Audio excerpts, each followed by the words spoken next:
এত সুন্দর করে সাজানোর পর মা যেটা করলো আমার কিন্তু সত্যি প্রচণ্ড রাগ হচ্ছিল, কিন্তু আমি হেল্পলেস ছিলাম।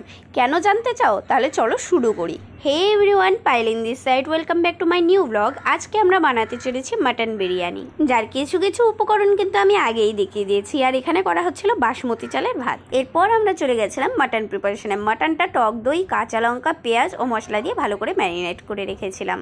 মাটন করার জন্য যে মশলার গ্রেভিটা আমরা রেখেছিলাম, তো প্রথমে ওই গ্রেভিটাকে আমরা ভালো করে কষিয়ে নিচ্ছিলাম।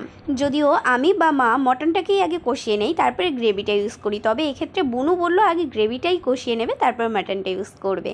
তাই আমরা বুনুর কথা মতোই রান্নাটা করছিলাম। এরপর বেরেস্তার জন্য কেটে রাখা পেঁয়াজগুলো হালকা ফ্লেমে লবণ ছাড়া ভেজে নিচ্ছিলাম। মনে রাখবে, বেরেস্তায় কখনোই তোমরা লবণ ইউজ করবে না।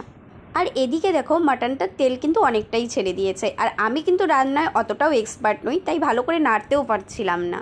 যাই হোক, আলুগুলোও দেখো ভাজা হয়ে গেছিলো। আর মাংসটা একটু শক্ত শক্ত ছিল দেখে আমরা প্রেসারে আরেকবার দিয়েছিলাম, যে দু একটা সিটি দিয়ে নরম করে নেওয়ার জন্য। ফাইনালি সব কিছু হয়ে যাওয়ার পর আমরা বসে গেছিলাম বিরিয়ানির গার্নিশ করতে। প্রথমটায় বুনুই আস্তে ধীরে সব কিছু সুন্দরভাবে সাজিয়ে নিচ্ছিল। অ্যাট ফার্স্ট হাঁড়িতে মাটন গ্রেভিটা ছড়িয়ে নেওয়া হয়েছিল এবং তার উপর দিয়ে দেওয়া হয়েছিল রাইস।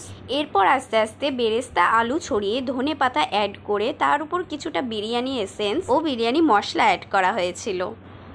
ওহো, দেখেছো, মেন জিনিসটাই তো ভুলে গেছি। তোমরাও আমাকে একবার মনে করালে না, মাটনটাও তো অ্যাড করা হয়েছিল নাকি? মাটনটা ছাড়া কি মাটন বিরিয়ানি হতে পারে?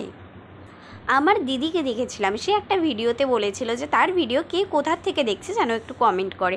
আমার কথাটা খুবই পছন্দ হয়েছে, তাই আমিও তোমাদের বলছি, আমার ভিডিও তোমরা কে কোথার থেকে দেখছো আমাকে একটু কমেন্ট করে জানাও। যাই হোক, এসব করতে করতে কিন্তু অনেক দেরি হয়ে গেছিলো, প্রায় 3টে বেজে গেছিলো। আর সবার খুব খিদেও পেয়ে গেছিলো, যেহেতু বুনু খুব আস্তে আস্তে কাজ করছিল। এরপর হাত লাগিয়ে দিল মা, যে আমি তাড়াতাড়ি করে দিই। এরপর আমরা 3জনে মিলে হাত লাগিয়ে 2 ঘন্টার কাজ 1 ঘন্টায় করে ফেললাম। আর দেখো, এটাই ছিল ফাইনাল গার্নিশিং। কি সুন্দর লাগছিল দেখতে।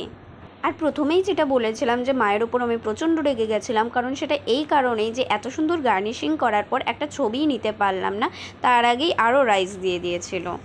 যাই হোক, সব রাগ ভুলে গিয়ে আবার লেগে পড়লাম কাজে। আর মা কিন্তু ঢাকনাটি বন্ধ করার আগে সব কিছুর ওপরে ছড়িয়ে দিয়েছিল একটু ঘি।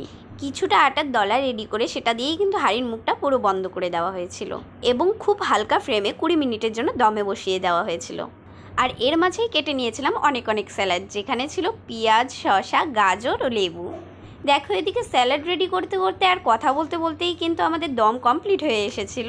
আর নামিয়ে নেওয়ার পর মা পুরো বিরিয়ানিটিকে একবার মিশিয়ে নিচ্ছিল।